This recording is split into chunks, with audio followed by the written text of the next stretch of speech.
दर्शकबिन तपाईहरुलाई हार्दिक स्वागत गर्न चाहन्छौं। राप्ती दर्पण टेलिभिजनको अतिथि विशेष कार्यक्रममा छौं। आज हामी आइपुगेका छौं दाङ जिल्लाको तुलसीपुरमा र यहाँ रहेका विभिन्न कार्यालयहरू, विभिन्न स्थानीय पालिकाहरूको जानकारी दिने प्रयास गरिरहेका छौं। के भइरहेको छ, के कस्तो गतिविधिहरू यहाँ सञ्चालन भइरहेका छन् भन्ने बारेमा। यही क्रममा अहिले हामी प्रादेशिक आयुर्वेदिक चिकित्सालय भित्र छौं र यस चिकित्सालयका निर्देशक डाक्टर सन्तोष कुमार ठाकुर सर हाम्रो माझमा हुनुहुन्छ केही जानकारी दिनको लागि यस चिकित्सालयको बारेमा। सरलाई स्वागत छ हाम्रो कार्यक्रममा। सर, यहाँ आएको कति भयो? म यहाँ आएको 2 महिना जति भयो। भर्खरै आउनु भएको रहेछ। हजुर। यो स्थापना कहिले भयो र यो स्थापना गर्नुको खास कारण अथवा यसलाई स्थापना गर्नु किन आवश्यक पर्यो स्पष्ट पार्दिनुस् न सर। अब यसको यो आयुर्वेद चिकित्सा पद्धति हाम्रो राष्ट्रिय चिकित्सा पद्धति हो, मौलिक चिकित्सा पद्धति हो।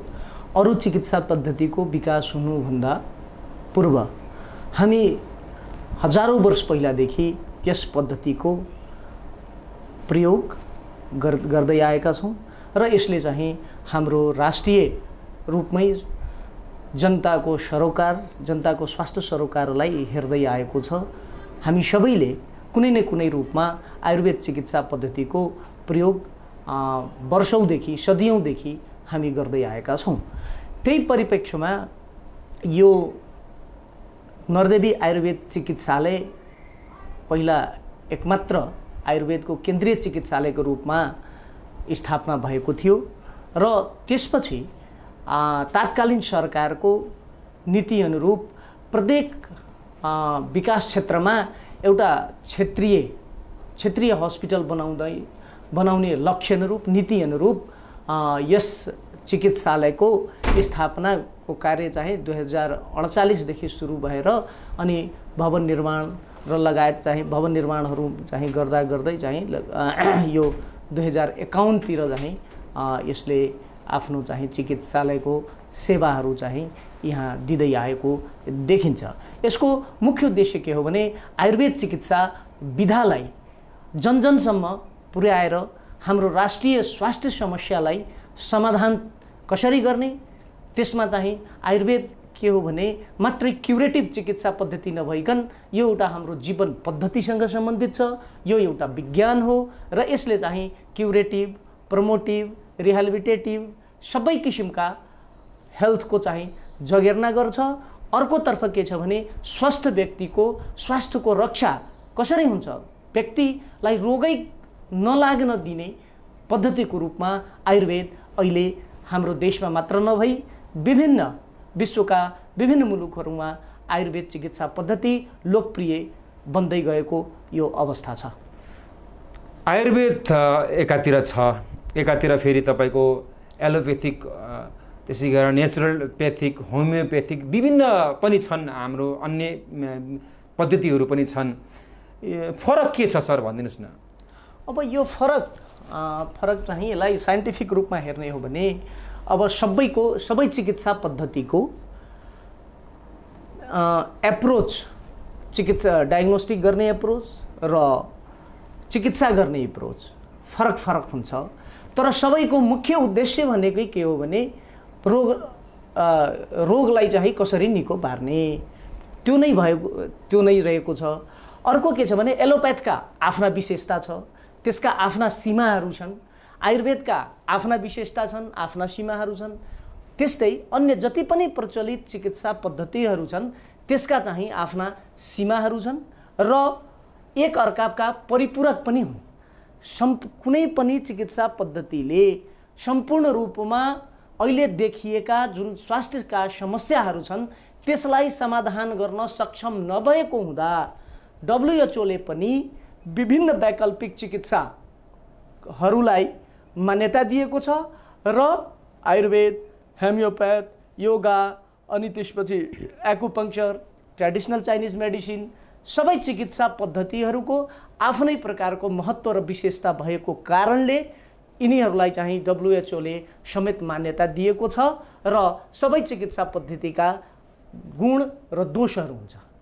गुण पनि छ, दोष पनि छ। र म अरू पद्धतिको कुरा गर्नुभन्दा पनि आयुर्वेदको कुरा गर्दा म आयुर्वेदतर्फ यहाँहरूलाई के निवेदन गर्न चाहन्छु भने यो के छ भने यो निरापद चिकित्सा पद्धति हो। जसरी एलोप्याथको विभिन्न औषधिहरू एउटा रोगको लागि हामी खाँदाखेरि के देखिन्छ भने त्यसको साइड इफेक्टबाट अन्य रोगहरू चाहिँ, अन्य उपद्रवहरू, अन्य कम्प्लिकेसनहरू चाहिँ हुने गर्दछ। आयुर्वेदको विशेषता के हो भने हामी सबैलाई थाहा छ हामी जडीबुटीको धनी देश र हाम्रो यो आयुर्वेद पद्धति जुन छ त्यसको जुन औषधि छ त्यो जडीबुटीमा आधारित छ। तर म एउटा अर्को निवेदन के गर्न चाहन्छु भने आयुर्वेद चिकित्सा पद्धति जडीबुटी मात्रै नभइकन हाम्रो जीवन पद्धति जुन छ, जीवन जिउने जुन कला छ, आयुलाई बढाउने, स्वस्थ रहने ती प्रिभेन्टिभ एस्पेक्टहरू पनि धेरै छन् र रोगहरूमा, रोग विशेषहरूमा चिकित्साका कुरो छँदैछ र त्यसकारण हाम्रो देशको, हाम्रो भूगोलको, हाम्रो माटो सुहाउँदो यो चिकित्सा निरापद चिकित्सा पद्धति हो। म यति निवेदन गर्न चाहे। यहाँ आउने बिरामीहरूलाई तपाईहरूले कस्तो कस्तो सेवाहरू दिनुहुन्छ, यो चिकित्सालयको विशेषताहरूको बारेमा पनि स्पष्ट पारिदिनुहोस् न। अब यहाँ अहिले 30 बेडको, 30 शैय्याको यो हस्पिटल हो र अहिले ओपिडीमा हामी कहाँ 100 देखि 150 बिरामीहरू विभिन्न ठाउँबाट, यो प्रदेशकै विभिन्न ठाउँबाट, रोल्पा, रुकुम लगायतका ठाउँहरूबाट, प्रदेशका विभिन्न जिल्लाहरूबाट यो रेफरल सेन्टर पनि हो। जस्तो हाम्रो जिल्लामा रहेका जिल्ला आयुर्वेद स्वास्थ्य केन्द्रहरूमा ठिक हुन नसकेका बिरामीहरूलाई हाम्रो जिल्ला आयुर्वेद स्वास्थ्य केन्द्रबाट रेफर भएर पनि आउनुहुन्छ। त्यस्तै अरू पद्धति, अरू चिकित्सा पद्धतिबाट निको हुन नसकेपछि जुन क्रोनिक रोगहरू छ त्यसका लागि हामी कहाँ चाहिँ बिरामीहरू आउने गर्नुभएको छ र विशेष गरी हामीले चाहिँ रिमेटोइड अर्थराइटिस, ग्यास्ट्राइटिस, जसलाई चाहिँ अम्लपित्त भन्छौँ हामी आयुर्वेदमा, हैन, आम बातका केसहरू, हैन, बात रोगीहरू, अनि पुरानो क्रोनिक रोगहरू जो चाहिँ अन्य चिकित्सा पद्धतिबाट थकित भएपछि हामी कहाँ आउने गर्नुहुन्छ र हामीले पञ्चकर्म चिकित्साको माध्यमबाट र पञ्चकर्म चिकित्सा र विभिन्न विधा हाम्रो पनि के हुन्छ भने सबै डिपार्टमेन्टहरू हुन्छ। ती डिपार्टमेन्टहरूबाट हामीले अहिले बिरामीहरूलाई सेवा पुर्याइरहेको अवस्था हो। र अर्को चाहिँ हामीले अहिले भर्खरै 1 वर्षदेखि सेवा सुरु भएको छ, त्यो चाहिँ आयुर्वेदको सर्जिकल मेथड। आयुर्वेदमा एउटा बुझाइ के छ सामान्य जनमानसमा कि त्यहाँ अपरेसन हुँदैन, हैन, जसरी अरू प्याथहरूमा विभिन्न डिपार्टमेन्ट हुन्छ त्यस्तै हाम्रो विधामा पनि विभिन्न डिपार्टमेन्ट हुन्छ। त्यसमा पनि हामी चाहिँ एमडी गरेका चिकित्सकहरू छौँ र सर्जरीमा जुन यो पाइल्स, फिस्चुला, एनोरेक्टल डिजिजहरू जुन छ त्यसका लागि अहिले हामीले चाहिँ छारसूत्र विधिबाट यहाँ अपरेसन गर्ने गरेका छौँ र त्यसका लागि एक किसिमले भन्ने हो भने यो सेन्टर फर एक्सलेन्सको रूपमा विकसित हुँदै गएको छ र छारसूत्रको अपरेसन दिनको लगभग हप्तामा हामीले 15-20 वटा अपरेसन हामीहरू कहाँ भइरहेको अवस्था छ। अर्को के छ भने इन्डोरमा हामी बिरामीलाई चाहिँ सेवा दिइरहेका छौँ। ल्याब फेसिलिटीहरू छ हामीसँग रेडियो डायग्नोस्टिक फेसिलिटिजहरू पनि छ। आयुर्वेदको औषधिहरू निःशुल्क रूपमा दिने गरेका छौँ। इन्डोरमा हामीले चाहिँ रोगीहरूलाई खानाको व्यवस्था निःशुल्क रूपमा छ र हाम्रो अहिले इन्डोरको अवस्था पनि के छ भने प्राय चाहिँ हाम्रो जुन क्यापेसिटी छ त्यो क्यापेसिटी चाहिँ फुलफिल भइरहेको अवस्था छ। आज अहिलेको कुरा गर्ने हो भने आज पनि हामीसँग 20 जना इन्डोरमा बिरामी हुनुहुन्छ र आज पनि भर्ना भएपछि मलाई लाग्छ यो 10 वटा बिरामी आज भर्ना भई हाम्रो चाहिँ क्यापेसिटी फुलफिल 30 बेड चाहिँ फुलफिल हुँदै आएको अवस्था हो। र म के अनुरोध गर्न चाहन्छु भने कि निरापद चिकित्सा विदाउट साइड इफेक्ट हामीले यो पद्धतिबाट चिकित्सा गर्ने भएकोले र अहिले विशेष गरी जुन नसर्ने रोगहरू नन कम्युनिकेबल डिजिजहरूमा हाम्रा चाहिँ पद्धति के खाने के नखाने कुन ऋतुमा के गर्नुपर्ने के नगर्नुपर्ने ती समेतको हामी परामर्श पनि दिने भएकोले हामी के यहाँहरूको यो टिभी राप्ती दर्पणको माध्यमबाट के निवेदन गर्न चाहन्छु भने कि हामीले रोगको चिकित्सा मात्र नभइकन स्वस्थ व्यक्तिलाई एउटा स्वस्थ जीवन शैली कसरी यापन गर्न सकिन्छ, कसरी चाहिँ निरोगी भएर लामो समयसम्म बाँच्न सकिन्छ त्यसको परामर्श सेवा समेत दिइरहेकोले म यहाँ सब दाङवासी लगायत या प्रदेशकै सम्पूर्ण जनताहरूलाई म आह्वान के गर्न चाहन्छु भने हाम्रा जुन सेवाहरू छन् ती सेवाहरू लिएर लाभ उठाउनुहोस् भन्ने म निवेदन पनि गर्न चाहन्छु। सर, तपाईँले भनिहाल्नुभयो धेरै सेवा सुविधाहरू हामीले दिइरहेका छौँ, निको भएर पनि गइरहनु भएको छ बिरामीहरू भनेर भन्नुभयो।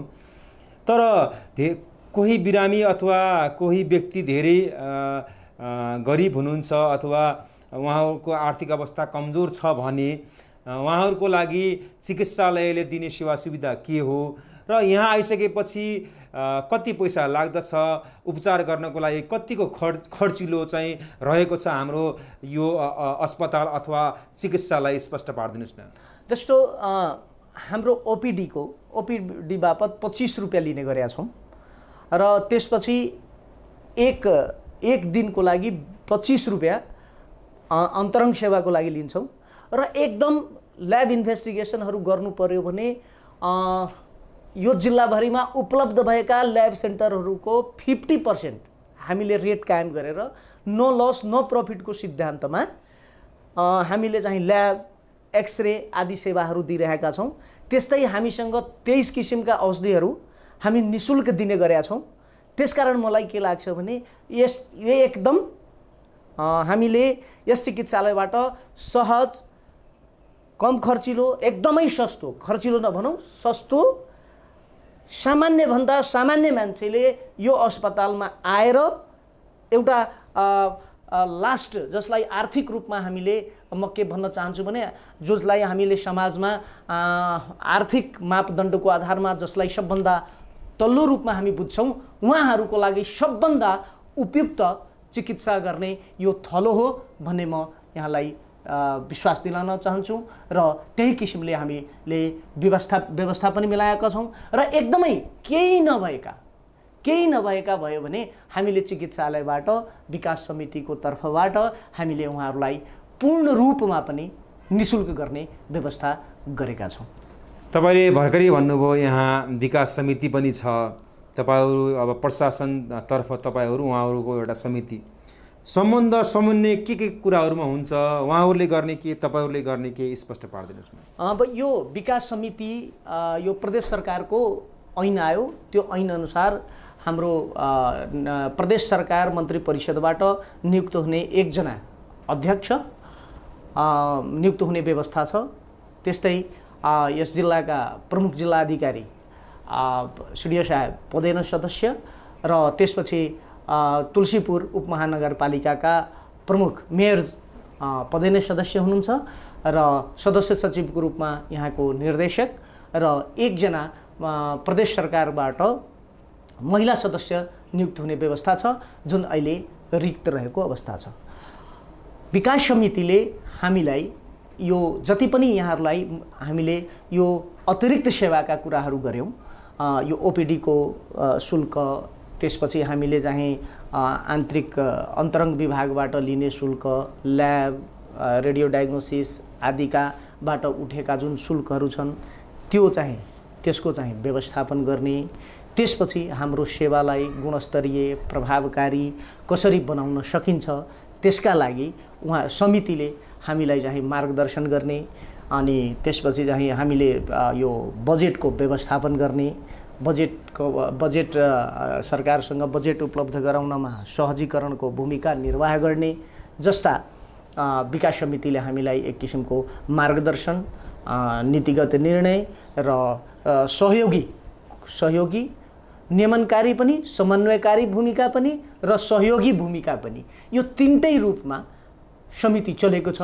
किनभने त्यो समितिमा यहाँको प्रमुख नै सदस्य सचिव भएको हुँदा र म आइसकेपछि अहिले 2टा हामीले विकास समितिका मिटिङहरू सम्पन्न गरेका छौँ र यहाँको प्रत्येक किसिमको खरिददेखि लिएर बजेटको बाँडफाँडदेखि लिएर हरेक चिज पारदर्शी रूपमा समितिसम्म सङ्घको समन्वयमा नै यहाँको प्रशासनले आफ्नो गतिविधिहरू सञ्चालन गर्दै आएको म निवेदन गर्न चाहन्छु। अब जनशक्तिका कुरा पनि रहन्छन् सर। अब कतिपय अस्पतालहरूमा हामीले प्रतिष्ठानहरूमा के पनि देख्यौँ भने लुम्बिनी प्रदेशका जति हुनुपर्ने थियो जनशक्ति मेन पावर नभएर पनि स्मुथली काम हुन सकेको छैन भन्ने कुरा पनि छ। हाम्रो के छ यो चिकित्सालयमा? यहाँले वास्तवमा यो धेरै ठुलो प्रश्न उठाउनु भयो। ठुलो नभनौँ, यो सान्दर्भिक प्रश्न हो, किनभने 30 बेडको हस्पिटल छ। यो निकट भविष्यमै मलाई लाग्छ यो अर्को आर्थिक वर्षमा 50 शय्यामा उन्नति गर्ने कार्यक्रम पनि छ। सम्भवतया यो नीति र कार्यक्रमबाट यो सम्बोधन हुने मैले आश्वासन पाएको छु। र एकचोटि यस्ता चिकित्सालयहरूमा या यो चिकित्सालयमा पनि अरू हस्पिटलहरूमा पनि हैन, तर मेरो सरकारी यससँग भएकोले निश्चित रूपमा यो शय्या अनुसारको हाम्रो सेवा अनुसारको एकचोटि ओएनएम सर्वे भएर यहाँ यद्यपि हामीले विभिन्न किसिमबाट एडहक रूपमा करारमा जालादारीमा राखेर विशेषज्ञहरू राखेर अन्य आवश्यक चाहिँ सरसफाइका कर्मचारीहरू राखेर हामीले आफ्नो कार्यक्रम सुचारू रूपले सञ्चालन गर्दै आएका छौँ। तथापि हामीले चाहिँ अब प्रदेश स्वास्थ्य मन्त्रालयसँग हामीले एकचोटि ओएनएम सर्वेको व्यवस्थापन गरेर थाई किसिमबाट यो दरबन्दी पदपूर्ति हुने व्यवस्थाका लागि अनुरोध पनि गरेका छौँ र सोही अनुसार श्रीमान सचिवज्यूले हामीलाई आश्वासन पनि दिनुभएकोले मलाई लाग्छ अर्को आर्थिक वर्षसम्म हाम्रो यो जनशक्तिको जुन अवस्था छ त्यो हामी तदर्थवादमा नभएर, तदर्थवाद भनेको के करार जालादारी नभएर थाई रूपमै आवश्यक किसिमको टेक्निकल म्यान पावरहरू समेत पदपूर्ति हुनेछ भन्ने हामीले विश्वास लिएका छौँ। सर, अब यो त भइहाल्यो अब हस्पिटलको अस्पतालको कुराहरू जानकारी। अब पढाइ पनि यहाँ हुन्छ? यहाँ पढाइ त हुँदैन। यो विश्वविद्यालय नेपाल संस्कृत विश्वविद्यालयबाट बिएमएस गरिरहेका विद्यार्थीहरू यहाँ इन्टर्नसिपको लागि आउनुहुन्छ। उहाँहरू इन्टर्नसिप मात्रै आउनुहुन्छ? उहाँहरू आइसकेपछि तपाईँहरूले उहाँलाई दिने सुविधाहरू के हो? हामीले सुविधा दिने होइन, किनभने त्यो विश्वविद्यालय एउटा स्वायत्त निकाय हो। हामीले यहाँ उहाँहरूलाई सिकाए बापत विकास समितिले एउटा शुल्क निर्धारण गरेका छ। त्यो शुल्क चाहिँ उहाँ विश्वविद्यालयसँग हामी लिन्छौँ र त्यो लिइसकेपछि के हुन्छ भने उहाँहरूलाई सिकाउँदाखेरि केमिकल खर्च हुन्छ हैन, विभिन्न किसिमको जुन हुन्छ त्यसबाट प्रति विद्यार्थी प्रति महिना यतिका दरले हामीलाई चाहिँ विश्वविद्यालयले दिन्छन् र हामीले उहाँहरूको विद्यार्थीलाई सिकाउने पढाउने सम्पूर्ण कामहरू हामी गर्छौँ। तपाईहरूलाई सहयोग गर्ने निकाय भनेको प्रदेश सरकार लगायत स्थानीय पालिकाहरू कोले तपाईहरूलाई सहयोग गर्नुहुन्छ? विशेष गरी हाम्रो सङ्घीय सरकारबाट सशर्त अनुदानको रूपमा सहयोग प्राप्त हुन्छ। त्यसपछि प्रमुख रूपमा प्रदेश सरकार स्वास्थ्य जनसङ्ख्या तथा परिवार कल्याण मन्त्रालयबाट सहयोग हुन्छ र यदाकदा चाहिँ नगरपालिका उपमहानगरपालिकाले पनि हामीलाई केही हल बनाएर सहयोग गर्नुभएको मैले पाएको छु। सर, क्षेत्रफल यहाँको कति छ, हुनुपर्ने कति हो खास? त्यसै गरी अब कतिपय भवनहरू त जीर्ण पनि छन् होला, भवन निर्माण को प्रक्रियामा पनि हुनुहुन्छ होला, कति आवश्यक हो तपाईहरूलाई भवनहरू अथवा स्पेस त पारिदिनुहोस् न। एकदम प्रासङ्गिक कुरा उठाउनु भएको छ। यसमा मेरो भनाइ के हो भने हामीसँग जग्गाको पूर्वाधार पर्याप्त रूपमा रहेको छ। यहाँ देखिराख्नु भएको छ, यहाँ अहिले यसो अनुगमनको क्रममा हेर्ने क्रममा अवलोकन गर्नु नै हुनेछ। जग्गा हामीसँग पर्याप्त भएको अवस्था छ। निश्चित रूपमा यो यहाँकै अगाडि देखिराख्नु भएको छ ओपिडी बिल्डिङ, अनि त्यसपछि तपाईँको यो सामुने अन्तरङ्ग विभाग छ यो जीर्ण अवस्थामा छ। जुन बेलामा बन्यो त्यो बेलामा यो उत्कृष्ट थियो होला पक्कै पनि तात्कालीन अवस्थाको लागि। तर अहिले एउटा मिनिमम सर्भिस स्ट्यान्डर्ड 50 बेडको हस्पिटलको लागि एउटा स्वास्थ्य मन्त्रालयले पारित गरेको छ मिनिमम सर्भिस स्ट्यान्डर्ड। त्यो अनुसार हामीसँग जग्गाको क्षेत्रफल भएको र सो एमएसएस अनुसार हामीलाई अविलम्ब यहाँ आइपिडी र ओपिडी को लागि हाम्रो भवनको चाहिँ टड्कारो आवश्यकता रहेको छ। अब यसलाई प्रदेश सरकारसँग अनुरोध गरेका छौँ। यस वर्षमा आउँदै सङ्घ सरकारलाई पनि मैले यो भवन निर्माणको लागि अलि बढी नै आर्थिक दायित्व सिर्जना हुने भएकोले म सङ्घीय स्वास्थ्य सचिवज्यू, स्वास्थ्य मन्त्रालय, मेरो आयुर्वेद विभाग लाई चाहिँ अनुरोध गरेको थिएँ। तर यस वर्ष परे जस्तो लागेको छैन। त्यतातिर म यहाँहरूको माध्यमबाट यसलाई चाहिँ मिनिमम सर्भिस स्ट्यान्डर्डले जुन एउटा मापदण्ड कायम गरेको छ त्यो मापदण्ड अनुसारको बिल्डिङ भइदियो भने पक्कै पनि यो प्रदेशको एउटा अमूल्य निधिको रूपमा, एउटा धरोहरको रूपमा यो विकास गर्नेछ र जनताको सेवामा समर्पित रहनेछ। र अरू प्रदेशबाट पनि हामी कहाँ अहिले म यदि तपाईँ इन्डोर जानुभयो भने म तपाईँलाई अरू प्रदेशबाट कहीँ निको नभएर आएर यहाँ निको भएको पेसेन्ट आज 2 महिनादेखि हामी कहाँ बस्नु भएको छ। अरू प्रदेशबाट पनि बिरामीहरू आउने गर्नु भएको छ। त्यसकारण यसलाई चाहिँ सम्बन्धित निकायले हामी निवेदन अनुरोध पनि गरेका छौँ र आशा गरौँ कि अबका दिनहरूमा यहाँ चाहिँ एमएसएस अनुसारको भवन निर्माण हुनेछ। सर, तपाईँ पनि डाक्टर हुनुहुन्छ, त्यसै गरेर अन्य डाक्टरहरू पनि यहाँ हुनुहुन्छ होला। सबै कतिजना डाक्टरहरू स्पेसलिस्टहरू तपाईँहरू हुनुहुन्छ र कसरी काम गरिरहनु भएको छ त्यो पनि भन्नुहोस्। अहिले हामी 3 जना विशेषज्ञ चिकित्सक छौँ एमडी गरेका। त्यस्तै मेडिकल अफिसरको रूपमा चाहिँ हामीसँग 2 जना हुनुहुन्छ। हामी 5 जनाले अहिले यहाँका सेवाहरू सञ्चालन गर्दै आएका छौँ। विशेष कस्तो प्रवृत्तिका बिरामीहरू यहाँ आउनुहुन्छ सर? आइरहेको अवस्था हो? मैले यहाँलाई पहिला पनि निवेदन गरेका थिएँ। एउटा के हो भने जुन हाम्रो सामाजिक परिवेश छ त्यसमा के छ भने फर्स्ट भिजिट चाहिँ आयुर्वेदमा प्रायः कम हुने गरेको छ। यो मैले तपाईँलाई राष्ट्रिय सिनारियो किन यस्तो भइरहेछ? यो अब यसलाई चाहिँ एलोपेथिकमा बढी विश्वास गर्ने तर आयुर्वेदमा नगर्ने एउटा यो पनि छ नि वास्तवमा? किन? एउटा के हो भने जुन हाम्रो 77 जिल्लामा जिल्ला आयुर्वेद स्वास्थ्य केन्द्रहरू छन्, आयुर्वेद औषधालयहरूको पहुँच छ 316वटा। अनि त्यसपछि चाहिँ नागरिक आरोग्य सेवा केन्द्रहरू पनि हाम्रो कार्यरत रहेको अवस्था छ। सङ्गठन त छ तर त्यहाँ हुने म्यान पावर, त्यहाँ बेड, त्यहाँ हुने फेसिलिटिजहरूको निश्चित रूपमा अभाव छ। एउटा यो छँदैछ।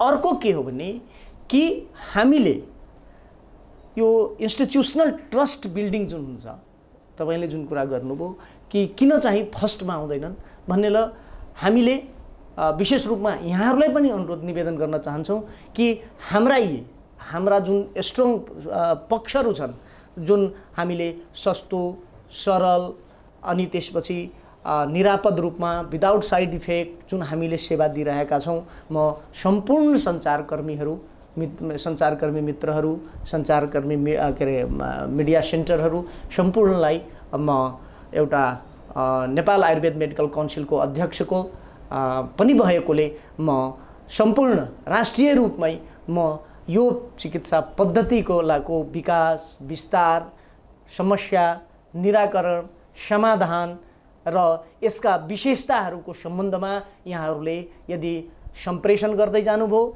र हामी आयुर्वेद कर्मीहरू, आयुर्वेदका चिकित्सकहरू, आयुर्वेदका स्वास्थ्य कर्मीहरूले जनतामा विश्वास जगाउन अझ राम्रो गुणस्तर। डाक्टर साहब भनिन्छ नि आयुर्वेदिक मेडिसिनले अलि ढिलो काम गर्छ, एलोपेथीले अलि छिटो गर्छ भन्ने पनि छ नि। यो कस्तो चिज हो भने मैले यहाँलाई पहिला नै निवेदन गरेँ कि हरेक चिकित्सा पद्धतिको आफ्नो सीमाहरू हुन्छ, हरेकको लिमिटेसन हुन्छ। त्यो लिमिटेसनमा यो चाँडो र ढिलो भन्ने कुरा, जस्तो म यहाँलाई एउटा उदाहरण दिन चाहन्छु। जस्तो क्यान्सर छ, अब क्यान्सरमा खोइ त छिटो रिजल्ट त छैन। जस्तो रिमेटोइड अर्थराइटिस छ, औषधि खाइराखेका हुन्छ, निको भइरहेको हुँदैन।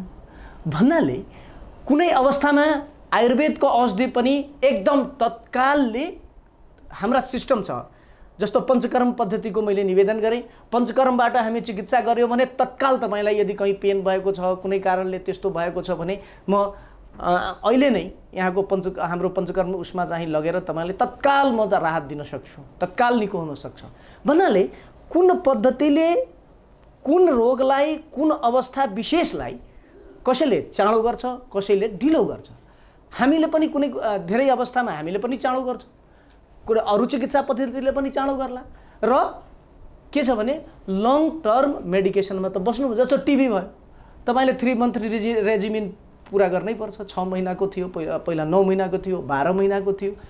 त्यो भन्नाले म के भन्न चाहन्छु भने त्यो होइन। एउटा के हो भने हामी पहिलो हाम्रो आयुर्वेद केमा जोड दिन्छ भने पहिला स्वस्थ रहनु। त्यो स्वस्थ रहनलाई तपाईले के गर्ने, दिनभरिमा के गर्ने, के खाने, के खान नहुने, त्यसको जागरण हामीले नागरिक आरोग्य कार्यक्रम मार्फत हामी जनमानसमा लिएर गएका छौँ। अब यसले चाहिँ हाम्रो प्रभावकारितालाई बढाउँदैछ, हामी जनसमक्ष पुगिरहेका छौँ। र बिस्तारै हाम्रो के छ भने हाम्रो उद्देश्य के हो भने रोगै नलागोस्, प्रिभेन्सनमा निकै समृद्ध यो चिकित्सा पद्धति हो। र त्यसका साथसाथै जुन चिकित्सा छ त्यो चिकित्सा पनि अचूक चिकित्सा छ र विश्वासयोग्य चिकित्सा छ।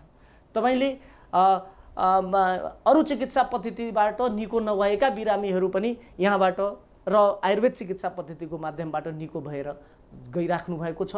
पक्कै पनि हामीलाई के छ भने आयुर्वेद चिकित्सा पद्धतिमा जुन किसिमको राज्यको लगानी हुनुपर्ने हो त्यो लगानी, प्राथमिकता अनि त्यसपछि त्यस किसिमको चाहिँ म्यान पावरको उत्पादनमा यदि ध्यान दियौँ भने हाम्रै देशमा उपलब्ध भएका दिव्य जडीबुटीहरूको प्रयोगबाट सस्तो, सर्वसुलभ र एउटा विदाउट साइड इफेक्ट भएको प्रभावकारी चिकित्सा पद्धतिको बाट हामीले आफ्नो जनस्वास्थ्यको हाम्रो स्वास्थ्य समस्यालाई समाधान गरी रोजगारी, त्यसपछि हजारौं डलर जुन हाम्रो विदेशी रहेको अवस्था छ त्यसलाई हामी न्यूनीकरण गर्न सक्छौं। तसर्थ यहाँको माध्यमबाट र सम्पूर्ण मिडियाकर्मी र सम्पूर्ण चाहिँ सम्पूर्ण नागरिकहरूमा म निवेदन के गर्न चाहन्छु भने यो आफ्नो ठाउँबाट यो आयुर्वेद चिकित्साको विकास विस्तारका लागि चाहिँ हामी अगाडि उठौं र अर्कोतर्फ जुन आयुर्वेदको नाउँमा विकृतिहरू, विसंगतिहरू हैन, बाटोमा चाहिँ औषधि बेच्ने हैन, त्यसपछि चाहिँ फेक प्र्याक्टिसहरू गर्ने, अनि त्यसपछि चाहिँ म यो 100% चाहिँ यो रोग म निको पार्छु भन्ने जस्ता जुन भ्रामक प्रचार प्रसार गरेर जुन आयुर्वेदको नाउँमा गलत प्र्याक्टिसहरू भइरहेको छ त्यो चाहिँ हामी जसले गरेका छौं त्यसले बन्द गरौं। र म काउन्सिलमा पनि आबद्ध भएकोले म सम्बन्धित सम्पूर्ण स्थानीय प्रशासन समेतलाई म यहाँहरूको माध्यमबाट म निवेदन गर्न चाहन्छु कि भ्रम पनि छ र आयुर्वेदमा चाहिँ पीएचडी सम्म, एमडी, अरू चिकित्सा पद्धति जस्तै बीएमएस, एमडी गरेको, पीएचडी गरेको विभिन्न विषयको विशेषज्ञहरू हुनुहुन्छ। त्यसकारण यो आयुर्वेद औषधि सेवन गर्दा हामी कहाँ गएका छौं, कुन डाक्टर हुनुहुन्छ, उहाँको योग्यता के हो, त्यो पनि हेरेर हामी आयुर्वेद औषधि सेवन गरौं। विदाउट प्रिस्क्रिप्सन, विदाउट सल्लाह और आयुर्वेद औषधि सेवन गर्यो भने त्यसबाट चाहिँ क्षति पनि हुन जान्छ। रोग निको पार्नु भन्दा पनि त्यसले कम्प्लिकेसन ल्याउन सक्छ। त्यसकारण म त्यो पनि निवेदन गर्न चाहन्छु र यस्ता भ्रामक किसिमको प्रचार प्रसारलाई यहाँहरूले पनि हामीलाई सहयोग गर्नुहुन्छ भने अपेक्षा पनि राख्दछु। यसरी हामीलाई समय दिनुभयो, यसरी जानकारी गराइदिनु भयो, त्यसको लागि धेरै धेरै धन्यवाद डाक्टर साहब हजुर। र मेरो तर्फबाट यहाँ राप्ती दर्पण टिभी का परिवारलाई म धन्यवाद दिन चाहन्छु कि आयुर्वेद चिकित्सा पद्धतिको यो प्रचार प्रसार र हाम्रो चिकित्सालयको अवस्था बुझ्न यहाँ यो टिभीले जुन तदारुकता देखायो त्यसको लागि म यहाँको राप्ती दर्पण टिभी परिवारलाई हार्दिक आभार, धन्यवाद एवं कृतज्ञता ज्ञापन गर्न चाहन्छु।